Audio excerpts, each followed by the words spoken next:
Chapter 19. Ayianna and Liam snuck toward the great hall.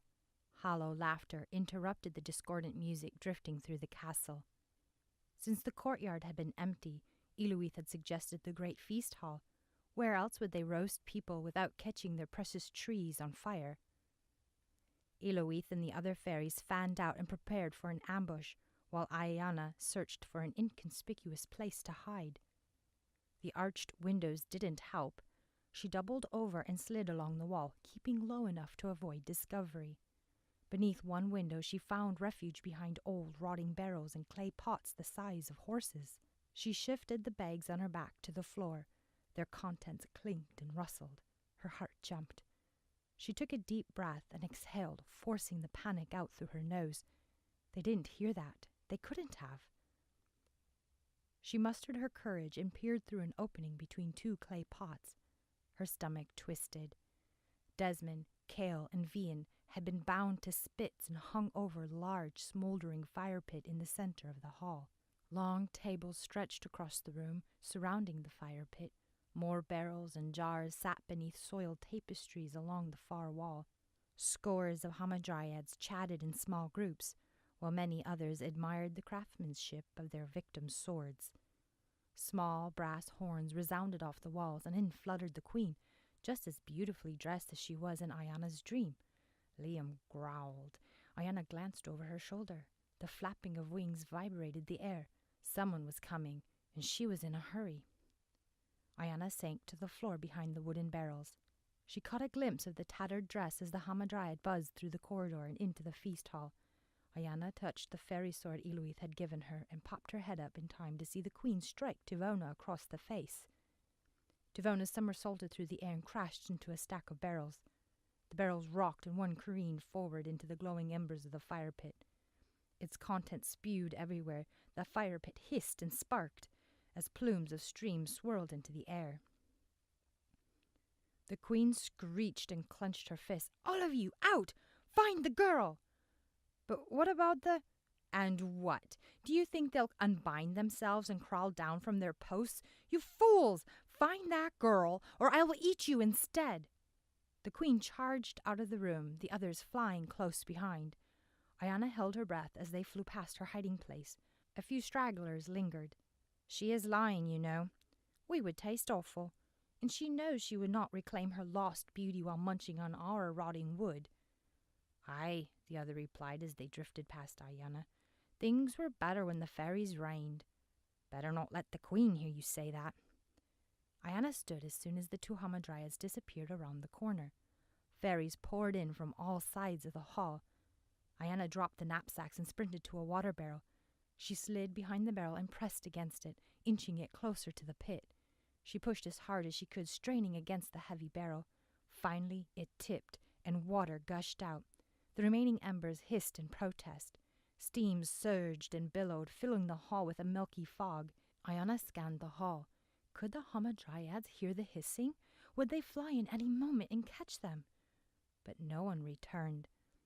Ayianna sloshed through the drenched ashes, trying not to linger in one place for too long. Desmond and Vian were on the other side. Kale was the closest. She darted to his side. Kale's breath came in short gasps against the thick ropes binding him to the spit.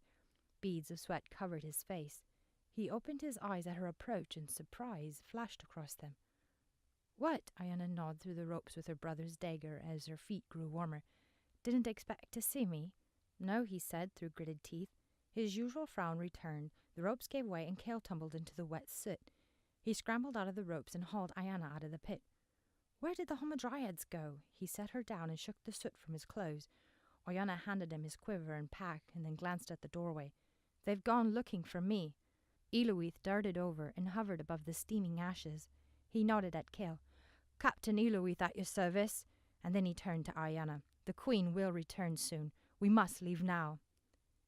"The great fairy captain?" Kale's eyes widened. He glanced around at the fairies aiding Desmond and Vian. "Where did you all come from? I thought the time of the Nagiso had come and gone. We had no idea a remnant had survived." "Ah, yes." A faint smile brushed Iluith's lips. "A remnant indeed survived, but for how long we shall see. The world has undoubtedly changed since our absence. Perhaps our presence would be unwelcomed." He shrugged. "And here we thought we would have to wait until the end of Nalu before we tasted freedom again." "Well, it might as well be if we don't get out of here," Cale said. Eloith pursed his thin lips together and nodded. Desmond and Vian sloshed through the wet ashes and joined them. Ayianna handed them their belongings. "Sorry, Vian, I couldn't bring everything." He wiped the sweat from his forehead and took his things. "Don't worry about it." Cale finished strapping his sword belt and swung his bow over his shoulder. "Captain Eloith, how do we get out of here?" "We must go through the front gate." Eloith rose into the air. "Follow me." Ayianna and the others slipped from the great hall after the ferry captain. The other ferries fluttered above and behind them, keeping a lookout for the Hamadryads. Ayianna caught sight of the wiry grass of the courtyard and the looming gates ahead. A smile sprang to her lips. They would make it. "Ferries!" The Queen's booming voice bounced off the stone walls and shattered Ayanna's hope of escape. "Guards! The ferries have escaped!" the Queen screeched as she came into view. "To the gate!" Eloith rounded on the Hamadryads and raised his sword. "You!" the Queen dove for Ayianna. Her eyes burned like red coals within their sockets, and bark peeled away from her cheeks. She raked the air with her sharp nails. Ayianna unsheathed the fairy sword and swung, clipping the Queen's arm. The Hamadryad lurched and howled. "To the gate!" Eloith yelled again. Ayianna raced through the courtyard. Desmond and Vian were close behind. Desmond rammed his shoulder into the gate, but the great door only shuddered. To the gate," he mumbled under his breath. "How are we supposed to get through the gate?" Ayianna looked for a chain or a lock that held the doors closed, but found nothing. The rumble of 100 flapping wings echoed in the courtyard. A flood of Hamadryads swept over them. Eloith and the fairy struggled to hold back the surging tide as Hamadryads rained rocks from above. "Idile!" Eloith yelled, and the gate swung open. Ayianna rushed through the gate, but halted. A line of Hamadryads bore down on them, brandishing swords and spears. Cale knocked his arrows as fast as he could. They sailed through the air and sunk into the wooden bodies, but the Hamadryads didn't falter. Desmond swiped his sword, clipping off an arm or a leg here or there, but they wobbled on while some took flight. "How do you kill them?" Desmond asked over the clunking of the metal blades on wood. "By chopping their trees down." Ayianna dodged a blow from a Hamadryad. "How would you know?" A Hamadryad took advantage of the distraction and swooped in, gouging Desmond's shoulder with her claws. Vian jumped to his rescue and knocked the Hamadryad off. "Where are their trees?" Cale swung his sword around to decapitate a Hamadryad, but the tree spirit ducked and lashed at Cale's stomach with her dagger. "Back Njobo in the castle, Njobo," Eloise said. A Hamadryad's limbs froze up and she plummeted to the ground. "There are too many!" Vian struck at the Hamadryad in front of him. Ayianna yelped as one grabbed her arm, its thorny wood biting into her skin. She jerked free and slammed the Hamadryad into the ground. More filled the sky. Buzzing back and forth, they steered clear of the swords. The Queen hissed and brandished her own sword. "This way!" Vian hollered over his shoulder as he dashed into the forest. Desmond and Cale followed. Ayianna raced after him. She would not be left behind. "No!" Eloith yelled. "Come back!" Vian disappeared, swallowed up by the cursed forest. Then Cale and Desmond vanished. Ayianna skidded to a stop as the ground gave away. She clawed at the protruding roots and vines, but their thorns only tore her skin. She tumbled to a stop, but dirt continued to rain down on her, threatening to bury her alive.